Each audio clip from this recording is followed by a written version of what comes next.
libtigha'i maradatillah fid dini wad dunya wal akhirah wa li syafaati nabiyyina Muhammadin sallallahu alaihi wasallam bil barakah wal karamah Syekh Abdul Qadir Al-Jailani wa ala mana wal hadiruna wal hadirat wa ala kulli niyatin salihatin.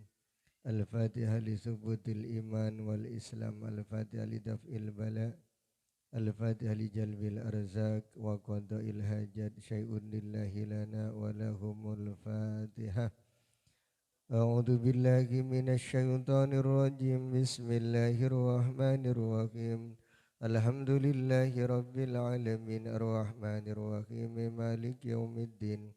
Iyyaka na'budu wa iyyaka nasta'in ihdinas siratal mustaqim siratal ladzina an'amta 'alaihim ghairil maghdubi 'alaihim waladdallin.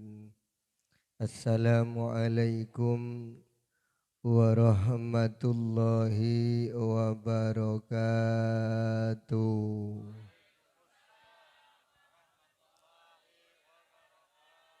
Bismillah rabbi Allah hasbi Allah tawakkaltu ala Allah itasamtu billah fawattu amri ilallah masyaallah la quwwata illa billah. Allahumma salli ala sayyidina Muhammadin al-Fatihi lima ulika wal khatim lima sabak nasiril haqqi bil haqqi wal hadi ila siratikal mustaqim wa ala alihi haqqa qadrihi wa miqdarihil azim. Rabbi israh li sadri wa yassir li amri wahlul 'uqdatam bil lisani yafqahu qawli. Allahumma nawwir qulubana binuri hidayatika kama nawwartal arda binuri syamsika abadan abada birahmatika ya arhamar rahimin. Semua jemaah yang saya hormati, Trismitimewa Ketua DKM Musholla Al-Barokah beserta Sahibul Hajah Kang Ustadz Syahidin beserta pimpinan pengajian Majelis Taklim Al-Istiqomah. Sudah hadir semua Ibu RT RW setempat beserta Bapak RT RW setempat, tim hadrah semuanya alhamdulillah. Dalam kesempatan yang berbahagia pada malam hari ini kita bisa mengikuti acara safari maulid. Alhamdulillah, mudah-mudahan hadirnya kita mendapatkan ridho dari Allah Subhanahu wa ta'ala.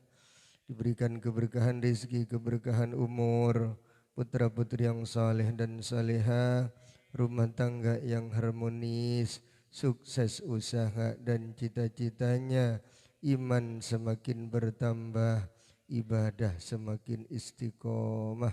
Harapan terakhir mudah-mudahan wafat dalam keadaan husnul khotimah.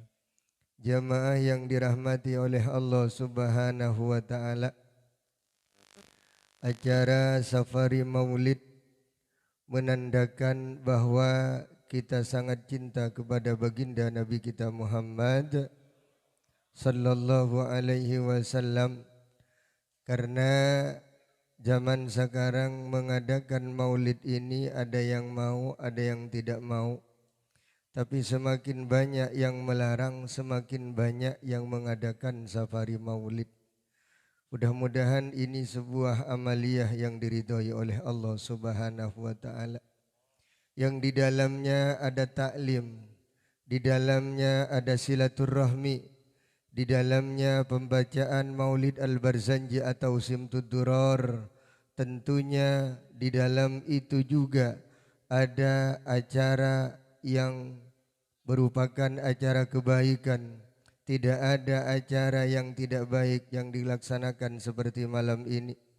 Kumpulnya kita ada dasar dalilnya, silaturahminya, pembacaan salawatnya, yasin dan tahlilnya, semua ada dalilnya. Cuman kadang orang yang melarang maulid itu didahului dengan sifat-sifat yang tidak suka, akhirnya tidak menerima.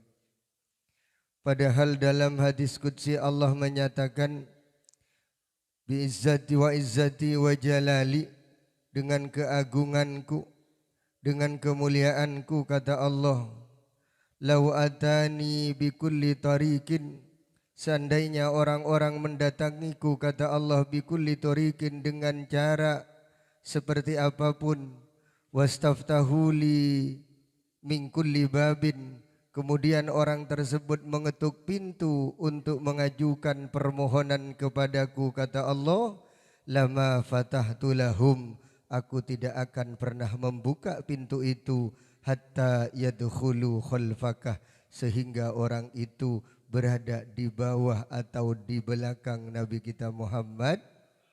Ini adalah hadis wasilah. Makanya kita sekarang sholawat aja banyak sholawat. Ada sholawat nariyah, ada sholawat busra, ada sholawat munjiat. Itulah tadi dasar dalil wasilah kepada baginda Nabi kita Muhammad, yang menyatakan bukan kita yang mengadakan maulid, tapi Allah Subhanahu wa ta'ala dalam hadis qudsinya. Kemudian acara seperti ini ada apa tidak di zaman Rasulullah sallallahu alaihi wasallam?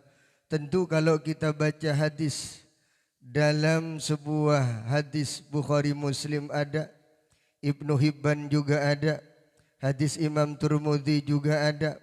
Apa hadisnya? Ketika Nabi Muhammad sallallahu alaihi wasallam keluar dari dalamnya menemui para sahabat. Sahabat pada waktu itu ternyata kumpul. Tuh ibu-ibu di depan masjid, belakang masjid ada semua. Setiap saya ngaji di Geraha, Kang, saya pesan setiap ibu-ibu yang lowong Pak RW suruh hadir sama saya, karena untuk memeriahkan acara maulid ini. Ketika Nabi keluar dari dalam beliau menemui para sahabat-sahabat pada waktu itu sedang kumpul duduk bersama. Kata Nabi, ma jalasnakum, apa yang kalian lakukan duduk-duduk seperti ini? Sahabat menjawab, ini dalil maulid. Jalasna nazkurullah, kami duduk ya Rasulullah kumpul seperti ini, nazkurullah, kami berzikir menyebut nama Allah, mengagungkan nama Allah. Berarti hadis doa bersama, zikir bersama ada tadi itu. Kemudian yang kedua, hadis tersebut, kemudian yang kedua sahabat mengatakan, nahmaduhu ala ma hadana lil Islam. Ya Rasulullah, kami duduk seperti ini, kami bersyukur kepada Allah karena Allah sudah memberikan nikmat berupa agama Islam. Tuh yang kedua. Yang ketiga, kata sahabat, wa manna alaina bikah, dan aku sangat bersyukur kepada Allah ya Rasulullah, diberi nikmat Nabi seperti engkau, maka aku bersyukur kepada Allah, menceritakan tentang kebaikan Nabi kita Muhammad. Saya ulangin lagi, tadi itu merupakan hadis kumpulnya para sahabat. Ketika para sahabat ditanya, wahai sahabatku, kenapa engkau duduk di tempat ini? Sahabat menjawab, satu, nazkurullah, aku berzikir kepada Allah bersama-sama di tempat ini. Yang kedua, wa nahmaduhu ala ma hadana lil Islam, saya memuji Allah karena Allah sudah memberikan nikmat kepada saya, termasuk saya berada di dalam agama Islam. Yang ketiga wa manna alaina bikah, dan aku bersyukur ya Rasulullah kepada Allah karena Allah telah memberikan nikmat Nabi seperti engkau. Ini merupakan kata-kata sahabat. Jamaah yang dirahmati oleh Allah Subhanahu wa ta'ala, kumpulnya kita di tempat yang mulia seperti ini bisa menyebabkan datangnya kasih sayang Allah. Di dalam kitab dijelaskan, di antara amalan yang bisa menyebabkan datangnya kasih sayang Allah, Yang pertama adalah dawamut taubah. Apa dawamut taubah? Selalu berusaha memperbaiki diri. Bapak-bapak yang hadir tentunya, dulu ketika masih keluar sekolah, setelah kuliah, pada saat itu cari kerjaan kemana-mana akhirnya dapat. Pada saat itu enggak kenal taklim seperti ini. Pada saat itu jarang kelihatan di masjid dan di musholla. Dan pada saat itu juga ibu-ibu pada saat itu belum nikah, namanya bukan ibu-ibu tapi mbak-mbak. Masih keren pada saat itu. Kenapa? Kemana-mana pakai celana levis, kaosnya nyetrit, rambutnya pendek, pirang lagi. Wah. Pada saat itu masa kata-kata ibu-ibu, kata mbak-mbak yang sekarang jadi ibu-ibu, sebentar lagi jadi nenek karena anaknya udah pada gede. Lah kalau udah punya cucu bukan mbak-mbak lagi. Tapi kalau orang Jawa walaupun punya cucu dibilang mbak, padahal udah jadi nenek. Alhamdulillah muda terus nih orang. Ya Allah. Pada saat itu kita nggak kenal puasa Senin Kemis. Sekarang banyak jamaah yang kenal puasa Senin Kamis. Pada saat itu ketika masa-masa itu kita nggak kenal dengan adanya taklim manakib. Pada saat sekarang kalau minggu pagi berbondong-bondong ke Nambo untuk melaksanakan manakib, ditundukkan pada suatu keadaan karena datangnya sebuah masalah. Akhirnya dawamut taubah, berusaha untuk memperbaiki diri menjadi orang yang bertaubat, Bu. Kata ulama, walaupun kita banyak masalah di masa lalu, tapi kita masih punya masa depan yang lebih ceria. Jangan pernah menoleh ke kanan dan ke kiri akhirnya tidak semangat karena masa depan masih panjang. Yang kedua bisa menyebabkan datangnya kasih sayang Allah adalah tolabul ilmi. Bu, mana ibu-ibu? Ini sebelah kiri ini doang. Sebelah kanan ada cuman sedikit. Alhamdulillah. Di sini kalau saya lihat tadi, Bu, banyak mangga, tinggal bawa ibu kalau pagi-pagi jam 9 bawa terasi doang akhirnya udah jadi ngerujak.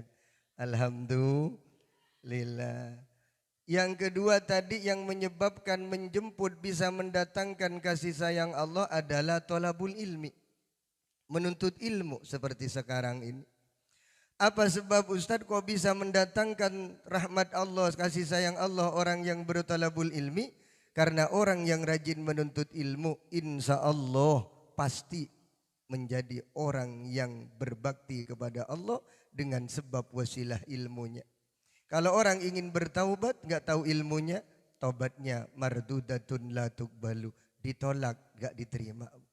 Maka ibu dan bapak rajin menuntut ilmu, tinggal pilih di Al-Barokah malam Senin, di An-Nur malam Ahad, Al-Istiqomah malam Ahad, di Al-Ikhlas malam Kamis, Al-Falah malam Sabtu.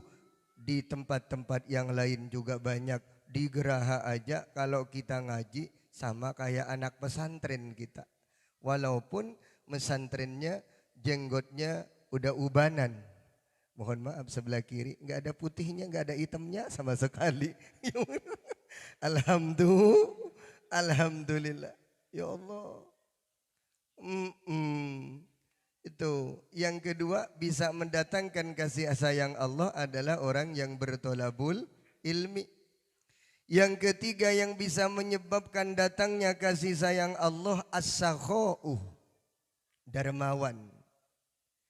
Ini orang jarang sholat, jarang puasa, kemana-mana pakai celana. Ini orang pakai celana pendek kemana-mana, tapi orang ini dermawan, sakho. Orang ini dengan kedermawannya bisa mendatangkan rahmat Gusti Allah, kasih sayang Allah. Akhirnya nanti orang ini bakal menjadi orang yang bertaubat. Orang yang dermawan kata Nabi pasti orang tersebut husnul khotimah. Karena banyak yang mendoakan. Orang ahli ibadah tapi pelit, kata Nabi, khawatir su'ul khotimah. Rajin tapi pelitnya enggak ketolongan. Ada orang biasa-biasa tapi sakho, dermawan. Karena yatim membantu pembangunan masjid, musala, majelis taklim membantu. Ke fakir miskin juga membantu. Ke janda-janda juga bantuin. Maksudnya yang udah sepuh. Jangan pilih-pilih ya. Tuh. Orang yang dermawan insya Allah matinya husnul khotimah Pak. Karena banyak yang mendoakan. Jangan dianggap sepele orang yang dermawan. Karena orang yang dermawan dengan kedermawannya bisa narik rahmat kasih sayang Gusti Allah. Akhirnya menjadi orang yang bertaubat. Saya ngaji ngelirik ke jam melulu. Sesuai dengan kesepakatan tidak boleh lewat dari jam 9:30. Insya Allah nggak bakalan lewat. 5 menit lagi, tenang aja Bu. Ibu-ibu udah geser ke kanan, ke kiri, asam urat soalnya. Ya Allah. Yang keempat yang bisa menyebabkan itu datangnya kasih sayang Allah adalah al-adlu. Adil Bu. Allah paling cinta hambanya yang adil. Makanya kita kudu berbuat adil. Yang kelima yang bisa menyebabkan datangnya rahmat kasih sayang Gusti Allah, Allah bisa sayang kepada orang tersebut adalah hubbu man ahabbahullah. Orang tersebut mencintai orang yang dicintai oleh Allah. Dia mah mencintai orang yang dicintai oleh Allah. yakni orang-orang soleh. Jangan kaget kalau ada orang hidupnya biasa-biasa aja. Sholatnya jarang, ngajinya jarang. Tapi orang tersebut giliran sama orang soleh. Para ulama, para kiai, para habaib. Dia bakal terdepan ketika dibutuhkan oleh orang-orang soleh. Atau dia sering silaturahmi. Berkumpul di tempat seperti ini. Sering dia silaturahmi ke tuan guru. Ke guru ngaji yang ada di kampung sering silaturahmi. Dia sering silaturahmi kepada ulama setempat. Kalau ada PHBI dia paling terdepan, paling capek, dia paling semangat. Dengan adanya dia mah mencintai orang-orang soleh, dia bakal menjadi orang yang soleh, beriman, bertakwa kepada Allah. Jangan sepelekan. Makanya begitu banyak orang-orang lapangan ketika melihat ada ulama diganggu, ada para habaib diganggu, ada agamanya diganggu, mereka walaupun tidak pernah puasa, jarang kelihatan di masjid, tapi ketika melihat ulama diganggu, mereka terdepan untuk membantu. Orang yang seperti itu ada harapan orang tersebut menjadi orang yang berbakti kepada Allah karena bisa mendatangkan rasa cinta Gusti Allah. Yang keenam, yang terakhir. Yang keenam amalan yang bisa menyebabkan datangnya cinta Allah adalah senang bersesuci. Apa maksudnya? Sering dia punya wudhu Pak. Wudhu. Tapi kalau udah wudhu pas enggak sholat kan sayang banget wudhu doang. Tapi amalan wudhu ini bisa menyebabkan datangnya cinta Allah. Apa dalilnya? Innallaha yuhibbul mutatahhirin. Allah itu cinta orang-orang yang berbuat suci, sesuci. Ibu mau ke pengajian, wudhu. Ibu mau ke jemput anak, wudhu dulu. Bapak mau kerja, wudhu dulu. Bahkan kata Mbah Yai Halwani, Berjan Purworejo, Mursyidut Thariqah Qadiriyah Naksabandiyah, biar rezeki kita enggak lepas lagi dari kita, sebelum berangkat kerja, sebelum berangkat usaha dagang, kata beliau suruh wudhu dulu. Jadi kalau kita mah uang yang dikumpulin begitu banyak meleset melulu, dalam arti ini udah ngumpulin ya Allah udah dapat 15 juta, alhamdulillah. Tiba-tiba anaknya dirawat di Dokter Iqbal 7 hari. Berapa dok? 15 juta. Ludes Bu. Lepas dari kita. Seberapapun banyaknya rizki kita, seberapapun gedenya bayaran, maksudnya gaji kita tiap bulan, kalau lebih gede musibah tenimbang rezekinya, gak bakalan nyisa. Makanya di antara yang menyebabkan rezeki itu berkah ketika bekerja, memulai suatu kerjaan atau berangkat kerja, kata Romo Yai Mbah Halwani Berjan Purworejo, kita untuk dianjurkan untuk mempunyai wudu. Mau berangkat kerja wudu dulu. Nanti batal di jalan gak masalah, yang penting berangkat udah punya wudu. Kita mau buka usaha wudu dulu. Bahkan dalam sebuah kitab dijelaskan, kalau mau ketemu dengan orang yang lebih tinggi pangkatnya oleh kita mah agak gemeter nemuin orang itu. Pak Ustadz Taufik dipanggil oleh atasan, nanti ketemu saya Kang di kantor. Ada apa ya? Apa saya punya kesalahan? Atau mau dikasih bonus tahunan? Kan sebentar lagi Desember. Alhamdulillah. Dedekan. Biar enggak dedekan, kita mah ngambil wudhu dulu. Sebab ketika kita ngambil wudhu, malaikat kanan kiri ngikutin kita dan juga mendoakan kita. Wudhu itu sepele tapi luar biasa.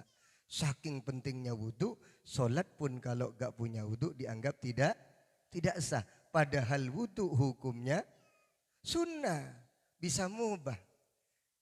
Bisa sunnah, bisa mubah, bisa wajib. Kalau digandeng dengan sholat, wudhu hukumnya jadi wajib. Kalau digandeng dengan Quran, hukumnya wudhu jadi sunnah. Kalau kita mau hadir ke pengajian seperti ini, wudhu digandeng, mau wudhu iya, enggak wudhu enggak apa-apa, itu namanya mubah. Tapi orang yang ahli punya wudhu, insya Allah mukanya ceria terus. Alhamdulillah. Asalkan Bu tiap pagi belanjanya 250.000 tiap pagi. Insya Allah mukanya ceria terus. Alhamdulillah. Tuh, jangan lupa wudhu. Bahkan mau hubungan suami istri aja, kata guru saya yang waktu itu ngaji kitab Qurratul Uyun, kalau mau anaknya cerdas, Bu, mau anak cerdas Bu? Mau. Kalau mau anaknya cerdas, wajah anak itu lebih ceria, lebih ganteng dari bapaknya, lebih cantik dari ibunya, sebelum produksi kudu ngambil wudhu. Setelah ngambil wudhu, sholat dulu 2 rakaat. Ntar dulu Bu, kata Pak RW keburu tidur. Yang tidur Pak RT-nya apa itunya? Lah Bu, kalau suami perlu sama ibu tanya, Pak udah wudhu dulu? Belum Bu, sana wudhu. Saya udah wudhu. Saya udah wudhu Bu, sholat dulu Pak 2 rakaat. Setelah sholat 2 rakaat, biar rezekinya lancar anak kita, baca waqiah dulu ya Pak sekali. Alhamdulillah. Ini mempermainkan saya, ini istri saya. Mulai kapan seperti ini? Semenjak ikut safari maulid. Nanti nggak boleh hadir lagi sama suaminya. Kenapa? Ini alasan baik. Paling tidak Bu, paling tidak kalau nggak mau sholat, nggak mau baca Quran, paling tidak mah kudu ngambil wudhu dulu biar anaknya cerdas. Satu, cerdas itu. Yang kedua itu mah biar anaknya cerdas, yang satu semangat, yang satunya juga semangat. Sebab dalam kitab Qurratul Uyun itu ada, barang siapa yang satunya semangat, yang satunya enggak semangat, anaknya suka tiduran. Tidur di sekolahan tidur, safari maulid tidur, lagi dibonceng tidur. Ya itu perlu ditanyakan kalau anak seperti itu. Jangan-jangan yang satunya semangat, yang satunya tidur. Ya Allah, jangan Bu. Tuh. Nah, sesuai dengan perjanjian ya. Tanda tangan Pak RW juga sampai 9:30. Karena waktu itu di akhir bulan kemarin, malam Senin, semuanya pengurus Al-Istiqomah hadir waktu saya taklim di Al-Barokah. Ini mau apa ya kok pada hadir semua. Ternyata mau ada rembukan tentang safari maulid, terutama dalam masalah waktu ya Bu ya. Padahal Bu alasan doang nih sampai setengah 10. Ngopi ngerokoknya kadang jam setengah 11, setengah 12 baru pulang. Giliran ngajinya dibatasin sampai setengah 10. Ya udah nggak apa-apa. Alhamdulillah. Bu kalau suaminya datang ke rumah jam 12 omilin. Kan ngajinya setengah 10. Kenapa sampai jam 12? Iya. Yang lama itu yang ngudut sama ngerokoknya sama iri sama ngopinya. Alhamdulillah. Mudah-mudahan semuanya berkah, sehat, sukses, terkabul hajatnya, soleh-soleha putra putrinya. Mudah-mudahan imannya bertambah, ibadahnya istiqomah, penyakitnya sembuh, duitnya banyak, utang-utangnya pada kebayar. Mudah-mudahan akhir hayat kita wafat husnul khotimah.